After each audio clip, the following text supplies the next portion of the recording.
সেই সৌদি আরব রক্ষণশীল দেশ থেকে কিভাবে এই আধুনিক 2025 সালে দাঁড়িয়ে গোটা পৃথিবীর বিভিন্ন দেশের সঙ্গে তালে তাল মিলিয়ে হাতে হাত মিলিয়ে গোটা বিশ্বে কিভাবে তর তর করে উপরের দিকে উঠে চলেছে সমস্ত দিক থেকে। একদিকে যেমন অর্থনৈতিক শক্তি, একদিকে সামরিক শক্তি, ঠিক যেমনভাবে জনশক্তিতে রূপান্তরিত করে গোটা সৌদি আরবকে ক্রাউন প্রিন্স সলমান, আপনারা জানেন কিভাবে সারা বিশ্বে সৌদি আরবকে তুলে ধরছে। আপনারা ইতিমধ্যেই জেনেছেন গাড়ি চালানোর জন্য মেয়েদেরকে লাইসেন্স দিতে শুরু করেছে সৌদি আরব সরকার। সরকার বলতে গেলে এখানকার যেহেতু বাদশাহী নিয়ম চলে, এখানে রাজতন্ত্র চলে, তাই সৌদি রাজা, বাদশাহ এই দেশকে ঢেলে সাজানোর জন্য আন্তর্জাতিক বাজারে এই দেশকে সামনে তুলে ধরার জন্য যেভাবে একটার পর একটা জনমুখী প্রকল্প নিতে চলেছে, তাতে অদূর ভবিষ্যতে রক্ষণশীল ধর্মীয় গোঁড়ামি থেকে বেরিয়ে এসে সৌদি আরবকে একটা নতুন পথ দেখাতে চলেছে এই সৌদি যুবরাজ ক্রাউন প্রিন্স সালমান। এটা আপনারা অনেকেই জেনেছেন। তার লক্ষ্য মিশন 2030। এই মিশন 2030-এর মধ্যে কি নেই? আন্তর্জাতিক মানের, বিশ্বে সবচাইতে উন্নত মানের ক্রিকেট খেলার মাঠ থেকে শুরু করে, আন্তর্জাতিক মঞ্চে ফুটবল খেলার মাঠ থেকে শুরু করে বিভিন্ন দেখার মতো জায়গা তৈরি করছে। যেমন সমুদ্রের মাঝে রিসর্ট তৈরি করছে সৌদি সরকার, যেমনভাবে তৈরি করছে সমুদ্রের গভীর দিয়ে জলপথ, সেটা কিভাবে তৈরি করছে সেটা আন্তর্জাতিক মানের গড়ে তুলতে চলেছে। সৌদি আরব আগামী দিনে শুধুমাত্র মক্কা মদিনার উপরেই নির্ভর করে চলবে না, শুধুমাত্র ইসলামিক কান্ট্রি হিসাবে সৌদি আরব থাকবে না। সৌদি আরব হতে চলেছে গোটা পৃথিবীর মানুষের কাছে একটা অন্য মাপের ভূখণ্ড, একটা ভূস্বর্গে। এই পৃথিবীর বুকে এক টুকরো জান্নাতের দেখা পেতে চলেছে সৌদি আরব। কার হাত ধরে? ওই যুবরাজ ক্রাউন প্রিন্স সালমানের হাত ধরে। বকলমে সবাই তো বলে নাকি সৌদি আরব চালায় যুবরাজ, বাদশাহ আব্দুল আজিজ শুধুমাত্র নামমাত্রই, সলমানের কথাই শেষ কথা। সেটা আপনারা বিভিন্ন গণমাধ্যম থেকে শুরু করে বিভিন্ন সোশ্যাল মাধ্যমেও জানতে পারেন। আজ আপনাদের সামনে তুলে ধরব এই 2030 যে মিশন, সেই 2030 মিশনের ভিতরে কি কি আছে। 2030 মিশনের ভিতরে সৌদি সরকার, সৌদির বাদশাহ, বিশেষ করে যুবরাজ বকলমে তিনিই তো সব, সলমানই তো সব। তিনি কি কি তৈরি করতে চলেছেন? তথাকথিত ইসলামিক যে গোঁড়ামিগুলো আছে, সেই গোঁড়ামি থেকে বেরিয়ে একটা নতুন দিশা দেখাচ্ছে। সেই দিশার ভিতরে কি কি আছে আপনারা দেখেছেন। আর বুরখার ভিতরে মহিলাদের আটকে রাখতে চাইছে না সৌদি আরব। এতদিন পর্যন্ত রক্ষণশীল সমাজ ব্যবস্থার মধ্য দিয়ে যেভাবে মহিলাদেরকে বিভিন্ন স্কুল কলেজ মাদ্রাসাতে থেকে বিরত করা হয়েছিল, বিভিন্নভাবে তাদেরকে কার ড্রাইভার থেকে শুরু করে পাইলট থেকে শুরু করে বিভিন্ন ট্রেন যে ড্রাইভার থেকে শুরু করে তাদেরকে সম্পূর্ণভাবে ব্রাত্য করে রেখেছিল এতদিন পর্যন্ত। কিন্তু সলমান বলতে চাইছেন যে এই 2025 সালের একবিংশ শতাব্দীতে দাঁড়িয়ে আমরা যদি শুধুমাত্র রক্ষণশীলতার ভঙ্গিমাতে গান বাজনা থেকে বিরত থাকব, আধুনিক যুগে, এই আধুনিক যুগে যদি আমরা মহিলাদেরকে ঘরে বসিয়ে রাখি, এই আধুনিক যুগে যদি আমরা মহিলাদেরকে শোষণ পীড়নের মধ্য দিয়ে মহিলারা শুধুমাত্র ভোগের বস্তুর মধ্য দিয়েই রেখে দিই, তাহলে সৌদি আরব পিছিয়ে পড়বে।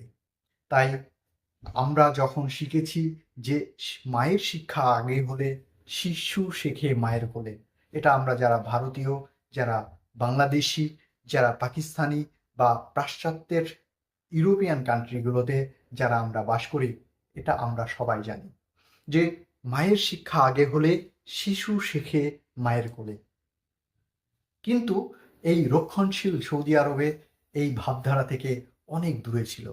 কিন্তু এই রকম পরিস্থিতিতে এসে সৌদি গ্রাউন্ড প্রিন্স সলমান তিনি যখন থেকে ক্ষমতায় হাতে নিয়েছেন, অর্থাৎ তিনি ক্ষমতা কিন্তু বেশি দিন পাননি, মাত্র এই 2025 সালে তার 10 বছর মাত্র ক্ষমতা হবে।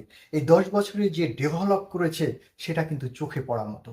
তার সমুদ্র সৈকতের বুকে সমুদ্রের মাঝে গিয়ে যেমনভাবে রিসোর্ট তৈরি করছে, বড় বড় শপিং মল থেকে শুরু করে কি নেই সেখানে, সেখানে খেলার মাঠ থেকে শুরু করে সমুদ্রের মাঝে এগুলো করতে চলেছে, সেটা এই আধুনিক যুগে কল্পনাই করা যায়।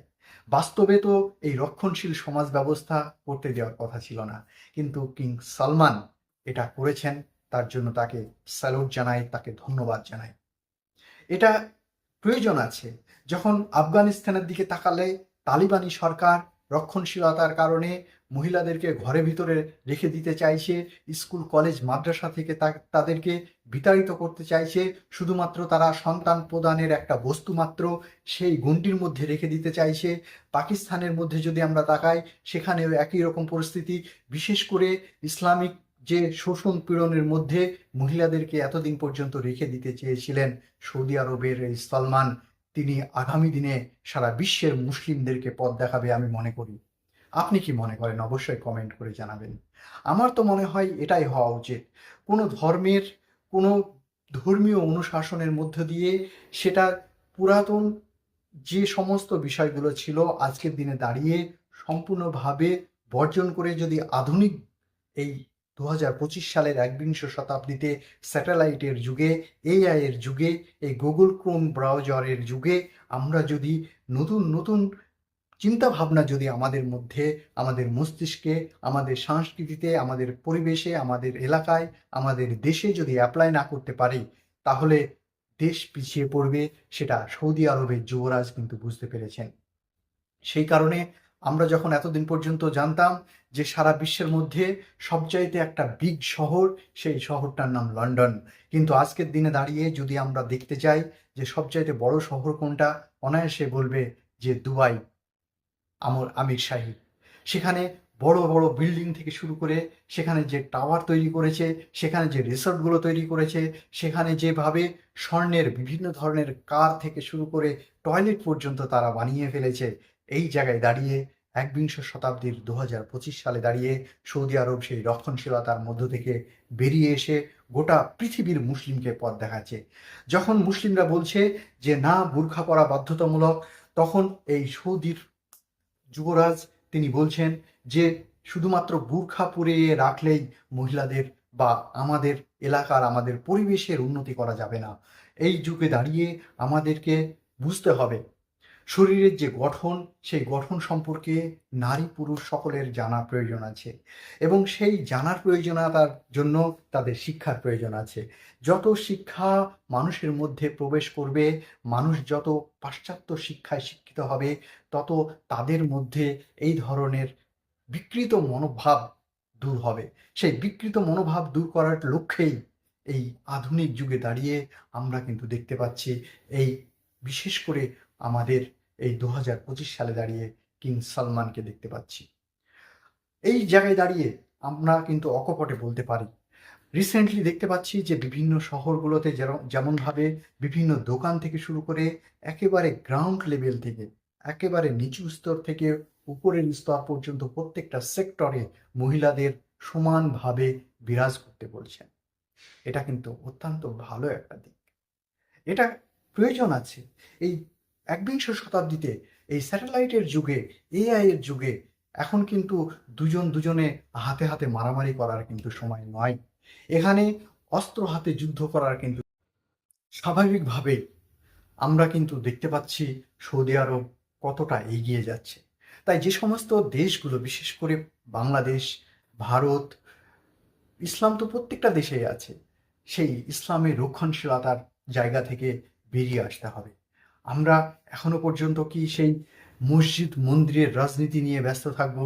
আমরা এখনো পর্যন্ত কি সেই পূর্বের সেই গোঁড়ামি নিয়ে এই ব্যস্ততার মধ্যে দিয়ে জীবনযাপন করব?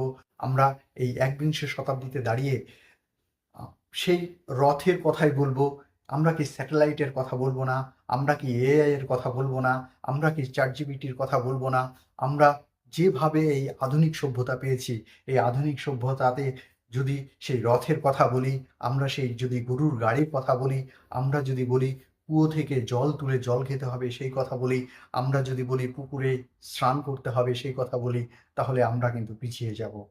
এই পিছিয়ে পড়া থেকে আমরা যদি সামনের দিকে এগিয়ে যেতে চাই, তাহলে একটা মাত্র রাস্তা খোলা আছে, সেটা হচ্ছে এই আধুনিক বিজ্ঞানের যুগে বিজ্ঞানকে হাতিয়ার করে সামনে এগিয়ে যেতে হবে। সৌদি আরবের বিভিন্ন প্রান্তে যেমন মহিলারা কর্মরত হয়েছে, সৌদি আরবের বিভিন্ন সেক্টরে মহিলারা যেমন কাজ করছে, মহিলারা যেমন গাড়ি চালাচ্ছে, যেমন মহিলারা ব্যবসার সঙ্গে যুক্ত হচ্ছে, সেটা কিন্তু অত্যন্ত একটা ভালো একটা দিক। সৌদি আরবে শুরু হয়েছে সিনেমা হল, সৌদি আরবে শুরু হয়েছে ইতিমধ্যে বিভিন্ন ধরনের রিসর্টগুলোতে, সেখানে অ্যালকোহল পর্যন্ত ছাড় দিচ্ছে। তারা বলতে চাইছে বিভিন্ন দেশ থেকে আসুক, বিভিন্ন দেশ থেকে সৌদি আরবে আসুক এবং এসে দেখুক সৌদি আরবে শুধুমাত্র ধর্মীয় দিক থেকে নয়, সাংস্কৃতিক দিক থেকেও সৌদি আরব কতটা এগিয়ে গেছে। হ্যাঁ, আপনার মতামত কি? অবশ্যই কমেন্ট সেকশনে জানাতে কিন্তু ভুলবেন না। আজকের ভিডিওটি বেশি লম্বা করছি না, এখানেই শেষ করছি। রক্ষণশীলতার জায়গা থেকে প্রত্যেকটা ধর্মের গোড়ামি থেকে বেরিয়ে এসে আধুনিক যুগে প্রত্যেকটা মানুষের কাছে আবেদন করব, আপনারা যত দ্রুত সম্ভব এই টেকনোলজিকে কাজে লাগান। চায়নাকে দেখুন আজকে, আজকে আমেরিকার চাইতেও চায়না এগিয়ে যাচ্ছে। চীন কেন এগিয়ে যাচ্ছে? এই স্যাটেলাইটকে কাজে লাগিয়ে, ধর্মীয় গোঁড়ামি থেকে দূরে থেকে। আজকে চীনের মানুষ ধর্মীয় গোঁড়ামির মধ্যে নেই। চীনের প্রায় 70-75% মানুষ নাস্তিক, তারা কোনো প্রকারের কোনো ধর্মে বিশ্বাস করে না। তাহলে সেই দেশ যদি এগিয়ে যেতে পারে, আর আপনি ধর্ম বিশ্বাস করে আজকে যদি আপনার দেশকে পিছিয়ে দিতে পারেন, আপনি মন্দির মসজিদে রাজনীতি করে যদি আপনার দেশকে পিছনে ফেলতে পারেন, তাহলে কি প্রয়োজনীয়তা আছে? আমার তো মনে হয় যে রাজনৈতিক কারবারিরা শুধুমাত্র এটাকে ব্যবহার করার জন্য এগুলো জিগির করছে। তাই অবশ্যই আপনার মূল্যবান মতামত জানাতে কিন্তু ভুলবেন না। সৌদি আরব কিন্তু মিশন 2030 নিয়েছে। তারা আগামীতে একদম ঢেলে সাজাতে চাইছে পাশ্চাত্যের যে কালচার, ইউরোপিয়ান কান্ট্রিগুলোর যে কালচার, সেই কালচারগুলো সৌদি আরবে নিয়ে এসে সৌদিকে একদম আধুনিক যুগে সুসজ্জিত করতে চাইছে। হয়তো মদিনা বা মক্কাকে ছেড়ে দিয়ে গোটা সৌদি আরবের বিভিন্ন শহর থেকে শুরু করে জেদ্দা, রিয়াদ থেকে শুরু করে আল কাসিম থেকে শুরু করে বিভিন্ন শহরগুলোতে তারা সুন্দর সুন্দর রিসর্ট তৈরি করছে, সিনেমা হল তৈরি করছে, মহিলাদের জন্য বিভিন্ন ধরনের শিক্ষা প্রতিষ্ঠান, কলেজ ইন্ডাস্ট্রি তৈরি করছে, টেকনোলজি নিয়ে আসছে। তারা সামরিক দিক থেকে শক্তিশালী হচ্ছে। আন্তর্জাতিক জায়গাতে সৌদি আরবকে একদম এক নম্বরে নিয়ে যাওয়ার জন্য ধর্মীয় গোঁড়ামিকে 100% নির্মূল করার লক্ষ্যে মিশন 2030 নিয়েছে সৌদি সরকার, যে রাজা বাদশাহ যুবরাজ সালমান। অবশ্যই আপনাদের মতামত জানাবেন, আর আপনারা ধর্মীয় গোঁড়ামি থেকে বেরিয়ে এসে বিজ্ঞানকে কাজে লাগিয়ে আপনার দেশকেও অবশ্যই উঁচু থেকে আরও উঁচুতর জায়গায় নিয়ে যাবেন। আমার ভিডিওটি ভালো লাগলে অবশ্যই একটি লাইক কমেন্ট করবেন এবং যদি খারাপ লাগে সেটাও আপনারা কমেন্ট করে জানাতে ভুলবেন না। আপনার মূল্যবান মতামত আমাকে নতুন একটি এপিসোড তৈরি করতে সহযোগিতা করে। ধন্যবাদ, ভালো থাকবেন।